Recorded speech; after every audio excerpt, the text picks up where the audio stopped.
বন্ধুরা তোমরা কেমন আছো? আশা করি সবাই ভালো আছো। দেখো বন্ধুরা, আজকে আমি মাছের মাথা দিয়ে আলুর তরকারি করব। মাথাগুলো ধুয়ে নুন হলুদ মাখিয়ে রেখেছি। দেখো তেলটা গরম হয়ে গেছে, এখন মাথাগুলো আমি ভেজে নেব সব।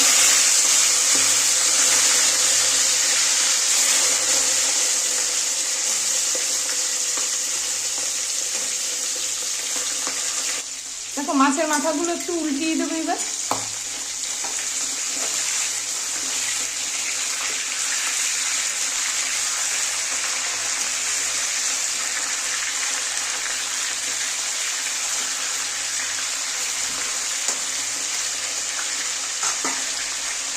দেখো মাছের মাথাগুলো ভাজা হয়ে গেছে, এবার আমি তুলে নেব। হ্যাঁ, দেখো মাছের মাথাগুলো ভেজে তুলে নিয়েছি আমি। তেলটা গরম হয়েছে, আমি একটা তেজপাতা দিয়ে দিলাম। এবার আমি আলুগুলো ভেজে নেব। দেখো আলুগুলো ভাজা হয়ে গেছে, এবার আমি মশলাগুলো দিয়ে দেবো। এখানে আদা জিরা বাটা আর শুকনো লঙ্কা বাটা।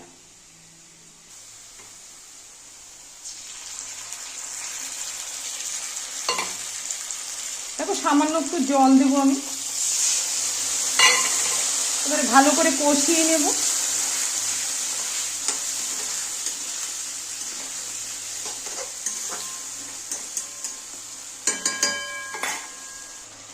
দেখো মশলাটা প্রায় কষানো হয়ে আসছে, আর একটু কষানো হয়ে গেলে আমি একটু জল দিয়ে দেবো। হ্যাঁ, দেখো কষানো হয়ে গেছে, এবার আমি একটু জল দিয়ে দেবো।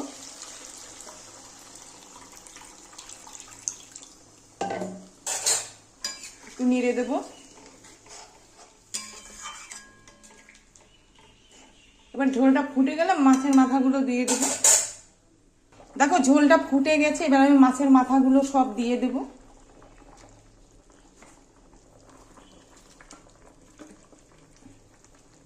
ব্যাস, আবার একটু নেড়ে দেবো।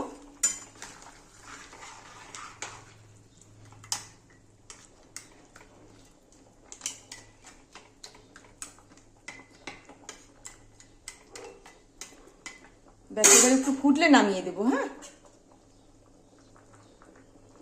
আবার একটু নেড়ে দিতে লাগবে।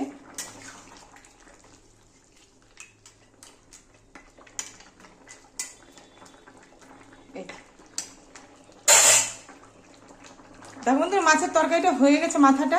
এবার আছে আমি এইটা গরম মশলা দেবো একটু, এরপর আমি নামিয়ে দেবো।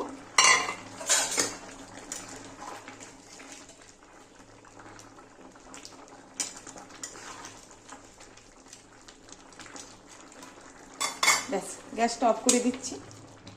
হয়ে গেছে। দেখো আমি না মাছের তরকারিটা নামাই দিচ্ছি। তোমাদের কেমন লাগলো? যদি ভালো লাগে লাইক শেয়ার কমেন্ট করো।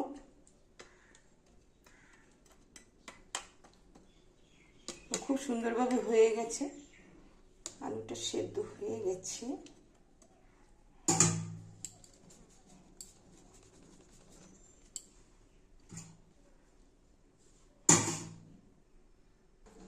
আচ্ছা, তাহলে তোমাদের কেমন লাগলো?